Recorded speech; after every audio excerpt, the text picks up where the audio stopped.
¿Qué tipos de divorcio existen? Básicamente hay dos tipos de divorcio. Por un lado tenemos el divorcio mutuo acuerdo, que yo también le llamo el de vamos a llevarnos bien o que la sangre no llegue al río. Y luego está el divorcio contencioso, que es el de vamos a tirarnos los trastos a la cabeza. Bueno, una primera diferenciación. El divorcio de mutuo acuerdo es aquel en el que sois vosotros las partes los que establecéis los términos del divorcio. Hay que partir de una base. En un divorcio sí o sí se van a discutir una serie de materias o se va a decidir sobre una serie de aspectos. Estamos hablando de la custodia, estamos hablando, por ejemplo, también de la atribución del uso de la vivienda familiar y una serie de puntos imprescindibles. Bien, el divorcio de mutuo acuerdo es que ambas partes os ponéis de acuerdo, como su propio nombre indica, en esos términos. Y si estáis de acuerdo en todo, pues no hay nada que discutir. Entonces es un divorcio, luego lo veremos, mucho más rápido, más sencillo, porque los términos, el contenido de ese divorcio lo estáis estableciendo vosotros. El divorcio contencioso es justo lo contrario. El divorcio contencioso es cuando, caso muy típico, una parte quiere la custodia, por ejemplo, exclusiva de los hijos y la otra parte quiere la custodia compartida. Bueno, pues como no os ponéis de acuerdo, tendrá que ser un tercero, en este caso un juez, el que decida.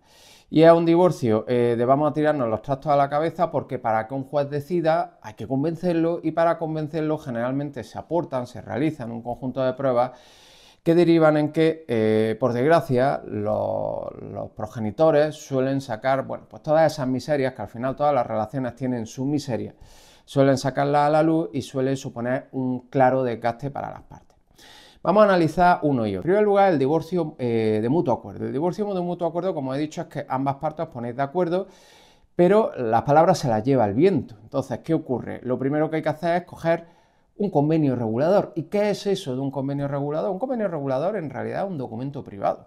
Coger un folio y decir, bien, ¿qué tenemos que discutir? Oye, ¿o qué tenemos que aclarar y determinar? Está la custodia de los peques, está el régimen de visitas, está qué va a pasar en vacaciones, está en su caso la pensión de alimentos o la pensión compensatoria, la atribución del uso de la vivienda familiar, cómo vamos a distribuir los gastos extraordinarios. Bueno, pues todo eso se va apuntando en un papel, se va describiendo, se recoge y se firma por los dos. ¿Qué pasa? Que una vez firmado ese documento ya sabemos a qué atenernos. Es un documento privado que se ha firmado por los dos, que insisto, se llama convenio regulador. Bien, luego se coge ese convenio regulador y se lleva a un juzgado. ¿Por qué? Porque el convenio regulador tiene mucha importancia, de esto hablaremos en otro vídeo, tiene mucha importancia lo que tú establezcas y firmes y des por bueno en un convenio regulador. Ahora bien, vamos a imaginarnos que en un convenio regulador pone que se van a pagar 200 euros de pensión de alimentos.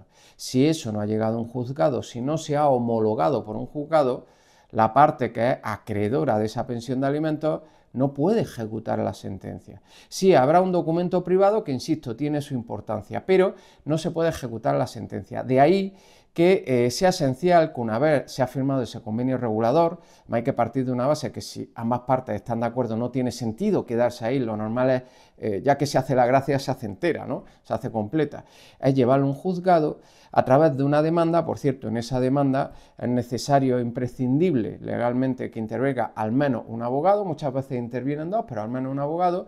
Se presenta una demanda en el cual se le dice al juzgado, oiga, que nos queremos divorciar y que nos queremos divorciar en estos términos. El juzgado lo que va a hacer es, primer paso, primer requisito, solicitar la ratificación. Esto es un requisito en el que básicamente el juzgado llamará a las partes, a los progenitores y le dirá, oye, venid aquí y decidme si esto lo habéis firmado vosotros, si efectivamente reconocéis vuestra firmeza y en consecuencia este es el convenio regulador que dais por válido. Pues nada, se va a un trámite de 5 minutos, se ratifica, oye, pues sí, este es el convenio que hemos dado por bueno, cada uno ratifica el convenio y entonces lo pasan al fiscal. El fiscal lo que tiene que ver es si se ha dicho alguna burrada. Imagínate que se dice algo que va en contra del interés del menor. El fiscal en realidad lo que defiende es el interés del menor porque muchas veces, bueno, imagínate que si un niño de 5 años no tiene la capacidad de levantar la mano y decir yo no estoy de acuerdo con ese convenio, ¿no? Entonces ve si se ha dicho alguna burrada. Yo nunca he visto que se diga ninguna burrada por una razón muy sencilla. Antes te he comentado que para proceder al divorcio de mutuo acuerdo es necesario un abogado. Para redactar el convenio regulador en sí no es necesario un abogado. Para lo que es el trámite judicial sí. Pero es absurdo no ir de la mano de un abogado porque es la persona que te va a asesorar y que te va a explicar qué es lo que se puede pedir, qué es lo que no, qué es lo que tiene lógica recoger, qué es la cláusula, cuál podría ser la cláusula que en un momento dado te pudieran echar para atrás. Por eso es muy conveniente y asesorado de un abogado porque estamos hablando de un tema muy serio, pero es que además eso va a asegurar que cuando tú presentas ese convenio regulado en el juzgado, el fiscal lo va a leer y dice, aquí está todo en orden. Cuando el fiscal da su visto bueno, el juez también va a dar su visto bueno y básicamente lo que dicta es una sentencia en la cual se establece, bueno, pues el divorcio, pero en los términos que, insisto, vosotros habéis dado por bueno. Hay gente que me pregunta, oye, pero ¿es necesario recoger este documento? ¿Tenemos que organizarnos? ¿Se tiene que recoger por escrito? A ver, como tal no es necesario. Hay gente que rompe la relación sentimental y que no lleva a cabo ningún procedimiento, ojo, ni contencioso, ni de mutuo acuerdo, nada. Lo que ocurre es que eso supone un riesgo muy grande, porque es dejar en el aire todo lo que ha de organizar o la organización, sobre todo cuando tienes menores, claro, que es cuando hay hijos, ¿no? ¿Por qué digo esto? Porque a día de hoy tú a lo mejor te llevas muy bien con tu pareja. Pero ¿y si mañana, imagínate, vamos a poner ejemplos tontos, se acuerda una custodia compartida, pero el día de mañana a tu pareja de pronto se le cruza el cable y dice, no, custodia exclusiva de mi hijo? ¿Y ahora qué hacemos? ¿Por qué? Porque no hay ningún documento firmado o porque ese documento firmado no se ha llevado al juzgado, ¿no? Otro caso también muy típico, oye, mira, me quedo yo a los niños, pero me va a pasar una pensión de 300 euros, perfecto. Y el día de mañana, la otra parte dice, en vez de 300, 250. ¿Por qué? Bueno, en realidad, como no hay nada firmado, bueno, esto no es exactamente así, pero para que nos entendamos, como no hay nada firmado, pues tampoco hay una obligación de pagar esos 300 euros. Insisto que no es así, habría que matizar, pero a efectos de hacer este vídeo para que se entienda. Y además estamos hablando de tu hijo, es decir, generalmente esto plantea problemas cuando hay hijos y de ahí la importancia y que sea tan esencial cuando hay niños. Y aquí no hay excusa. Aquí mucha gente le dice a su pareja, oye, es necesario que nos pongamos de acuerdo, vamos a firmar el convenio. Bueno, es que ahora mismo no tengo tiempo tal. No, estamos hablando de tu hijo y estamos hablando de una nueva organización. Antes te organizabas de una manera porque vivíais bajo el mismo techo, porque os entendíais, etcétera, etcétera. Ahora vivís bajo el mismo techo, diferente techo. Eso lo único que implica es que tiene que haber una organización diferente, pero tus niños necesitan de una organización, con quién van a estar una semana u otra, con quién se van a ir de vacaciones, en qué casa van a vivir, etcétera, etcétera. Por eso es muy importante que, ya sea en un divorcio de mutuo acuerdo, ya sea en un divorcio contencioso, sí se lleva a cabo ese divorcio. Por otro lado, por cierto, también matizo, estoy hablando de divorcio, el divorcio en realidad tiene como requisito previo haberse casado. Cada vez hay más parejas que mantienen una relación sentimental de la que derivan o como consecuencia se tienen niños, nunca se han casado. Bueno, ahí estaríamos hablando de un procedimiento de medidas paterno-filiales. Es cierto que yo estoy hablando de divorcio por resumir, pero todo lo que estoy diciendo es aplicable a aquellos supuestos en los que no hay un matrimonio previo, en los que, insisto, el nombre sería medidas paterno-filiales. Y ahora vamos al contencioso. Vamos a tirarnos los trastos a la cabeza.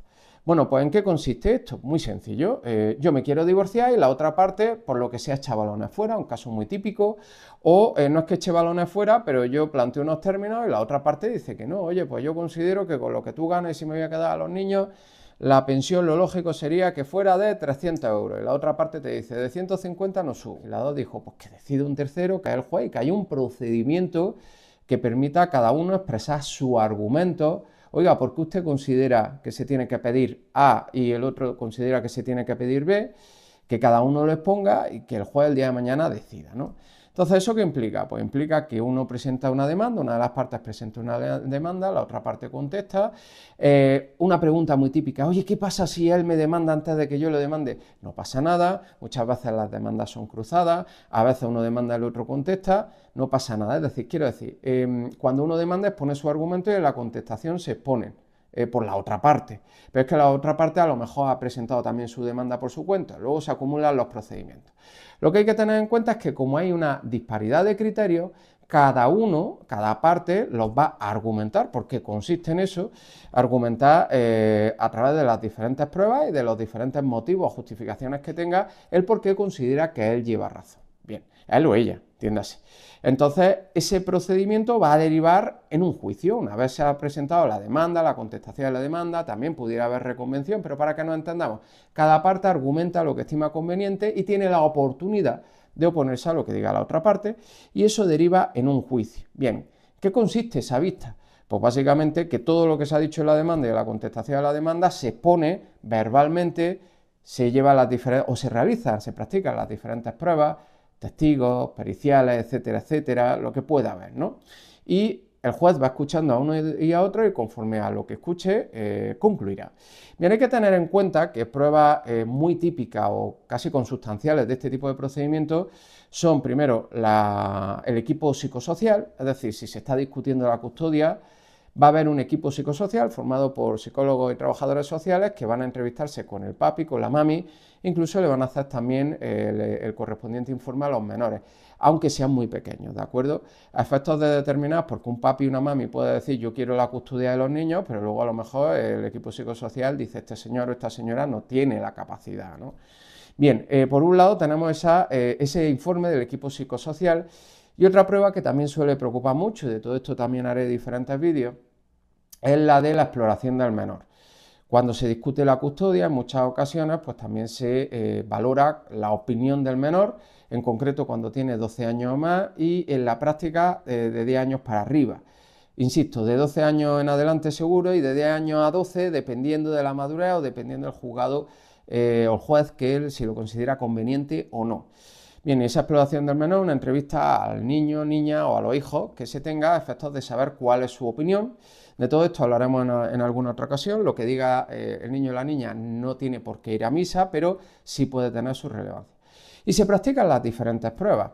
Problema de esto, que estas pruebas suelen traducirse, como decía al principio, en bueno, pues sacar esas miserias. Es más, por desgracia, algunos progenitores entienden que es el momento para desquitarse de lo que haya podido suceder previamente y lo utilizan para hacer daño a la otra parte. No nos vamos a engañar, también ocurre. Incluso aunque se pretenda ser objetivo, evidentemente si se está discutiendo la custodia de los menores, pues son temas muy sensibles, ¿no? En los que supone un gran desgaste emocional, el procedimiento supone un gran desgaste emocional para los progenitores. Eso también hay que tenerlo en cuenta, porque mucha gente dice vamos a meternos en un pleito y yo siempre digo, oye, nos metemos en un pleito, ese procedimiento está ahí, se puede realizar, pero valora siempre el mutuo acuerdo porque luego a veces se hace demasiado cuesta arriba para los progenitores. Eso para el caso de que verdaderamente haya una posibilidad de acuerdo conforme a los intereses, en este caso de mi cliente. En otras ocasiones, cuando el otro progenitor o progenitora no quiere escuchar, no quiere razonar, porque muchas veces no se razona, evidentemente yo soy el primero que le digo, mira, vamos a irnos a un contencioso porque este procedimiento está para eso, ¿no? Entonces, lo dicho, se practican las pruebas pertinentes y el juez decide, y el juez el día de mañana dictará una sentencia. Y con esa sentencia, pues habrá unos términos y eso es lo que habrá que cumplir. ¿Cuál es la diferencia entre uno y otro? Bueno, ya te lo comentaba antes, es una diferencia de tiempo, de dinero y de desgaste emocional.